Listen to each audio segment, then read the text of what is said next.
गोरखपुर में विश्व अस्थमा दिवस पर डॉक्टरों के द्वारा महानगर में जागरूकता रैली निकाली गई, जिसके संबंध में डॉक्टर नदीम अरशद ने बताया कि पूरे विश्व में 6 मई को विश्व अस्थमा दिवस मनाया जाता है, जिसका उद्देश्य है कि अस्थमा के बारे में पब्लिक को जागरूक किया जाए कि इसके लक्षण क्या है, इसका बचाव या इसका इलाज क्या है। पूरे विश्व में 35 से 40 करोड़ लोग अस्थमा से पीड़ित हैं।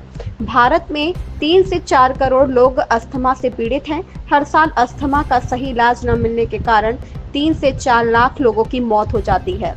भारत में 2 लाख से ज्यादा मरीजों की मौत हो जाती है, इसलिए इससे बचाव के लिए लक्षण को पहचानना बहुत जरूरी है। इसमें मरीजों का सांस फूलना शामिल है। वह कुछ दूर चलेगा, उसका सांस फूलने लगेगा। यदि समय पर उसका इलाज ना हो तो व्यक्ति की मृत्यु हो सकती है। खांसी आना भी अस्थमा के श्रेणी में आता है। सीने में जकड़न महसूस होती है, इसलिए समय से डॉक्टर को दिखाकर इलाज जरूर करवाएं। आज पूरे विश्व में पहले मंगलवार मई में हर साल विश्व अस्थमा दिवस मनाया जाता है।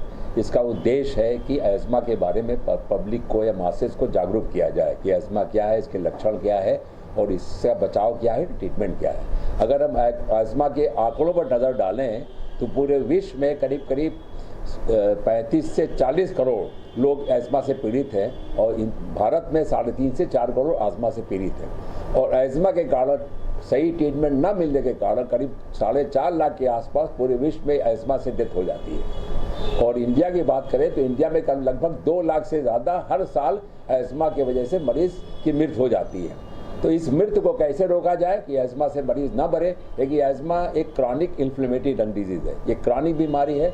इसका सही जो आप लक्षण की बात करें तो इसमें सबसे इम्पॉर्टेंट लक्षण है सांस का फूलना है कि मरीज कहता है कि सांस फूलती है, थोड़ा भी चलेगा सांस फूलने लगेगी। और सांस का अटैक इतना तेज होता है, अगर सही इलाज ना करें तो उसकी मृत्यु हो सकती है अस्थमा के कारण। दूसरा लक्षण है खांसी आना। खांसी अक्सर देखा गया है तो रात में अक्सर आती है या भोर में आती है। और तीसरा लक्षण है मरीज कहता है कि सांस की आवाज़ आती है, विस्लिंग साउंड। और पेशेंट ये भी कहता है कि हमको सीने में जकड़न महसूस होती है। ये इंपॉर्टेंट लक्षण है। तो इसको अगर हम इसका ट्रीटमेंट के पहले इसकी जांच करें तो सबसे कॉमन जांच है स्पायरोमेट्री यानी लंग फंक्शन टेस्ट, जिससे हम पता लगा सकते हैं कि अस्थमा में जो मेन काज होता है वो सांस की नली में सूजन और सिकुड़न हो जाती है, जिसे कहते हैं इन्फ्लेमेटरी डिजीज। और सिकुड़न अगर दवा से सिकुड़न दूर हो जाती है इसको कहते हैं रिवर्सिबल सिकुड़न, यानी सिकुड़न नॉर्मल हो सकती है। अस्थमा की सबसे इम्पॉर्टेंट पहचान है कि अगर सांस के जांच जो स्पायरोमेट्री के जरिए हम पता लगा सकते हैं कि जो सांस में सिकुड़न हो रही है वो दवा से पूरी तरह से ठीक हो रही है कि नहीं ठीक हो रही है। अगर पूरी तरह से रिवर्सिबल है, ठीक हो जा रही है तो अस्थमा कन्फर्म हो जाता है। जहाँ तक ट्रीटमेंट का सवाल है, क्योंकि क्रॉनिक बीमारी है तो इसका ट्रीटमेंट सही मानों में इंजेक्शन, टैबलेट या सिरप नहीं है। इसका ट्रीटमेंट है फेफड़े में चूंकि इन्फ्लेमेशन होता है और सबसे कारगर दवा जो इन्फ्लेमेशन की है वो है कॉर्टिकोस्टेरॉइड। इसीलिए कॉर्टिकोस्टेरॉइड कंटेनिंग इनहेलेशन थेरेपी ही जो है सबसे कारगर है। इसी के वजह से इस साल का थीम है कि accessible to all, inhale therapy accessible to all, यानी हर मरीजों को इनहेलेशन थेरेपी तक पहुंचा जाए।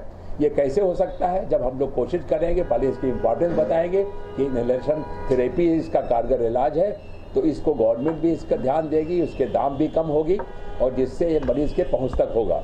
जब तक इनहेलेशन थेरेपी आम नहीं होगी तब तक मरीज़ सांस का ठीक होने वाला नहीं है। जहाँ तक और बचाव के साथ है, जो इतने इसके ट्रिगर फैक्टर्स होते हैं जैसे धूल हुआ, धुआं हुआ, पोल्यूशन हुआ, अगर इससे बचे तो अस्थमा का अटैक कम हो सकता है, प्रोवाइडेड कि अस्थमा का मरीज regular inhalation therapy corticosteroid containing लेता रहे।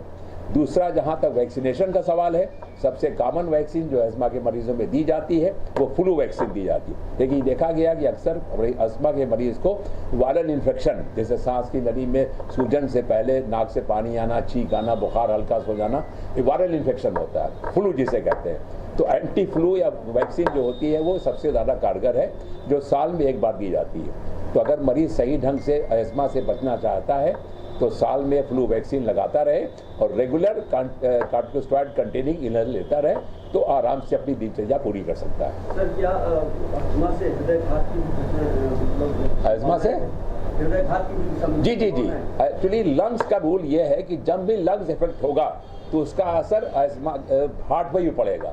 लेकिन लंग्स इफेक्ट होता है तो उसमें क्या होता है, सांस की ऑक्सीजन की प्रॉब्लम होती है, हाइपॉक्सीमा कहते हैं। हाइपॉक्सीमा का मतलब होता है कि ब्लड में ऑक्सीजन कम होना। जहाँ हाइपॉक्सीमा हुआ फौरन हार्ट में स्वेलिंग हो जाएगी, वहाँ इन्फ्लेमेशन हो जाएगा और आगे चल के हार्ट अटैक का खतरा भी बना रहता है। अस्थमा से किस तरह से कैसे बचाव किया जाता है? अस्थमा का सबसे कॉमन बचाव जो है कि अस्थमा हमने बताया कि एक क्रॉनिक इन्फ्लेमेटरी डिजीज है, तो इसमें सांस की नली में सूजन आ जाती है। सूजन ना आए इसको रोकने के लिए कॉर्टिकोस्टेरॉइड ही सबसे कारगर दवा है, क्योंकि ये लॉन्ग टर्म दी जाती है। तो आप टैबलेट देंगे तो उसके साइड इफेक्ट होंगे, काम तो भी करेगी बल्कि बहुत अच्छा करेगी, लेकिन कॉर्टिकोस्टेरॉइड टैबलेट या इंजेक्शन हम लोग टेम्परेरी एक्यूट फेज में देते हैं फॉर शॉर्ट पीरियड, 4 दिन 5 दिन इंजेक्शन लगाते हैं, मरीज कंट्रोल में आ जाए। लेकिन रेगुलर कंट्रोल रहे उसके लिए कॉर्टिकोस्टेरॉइड कंटिन्यू इनहेलेशन थेरेपी ही कारगर है।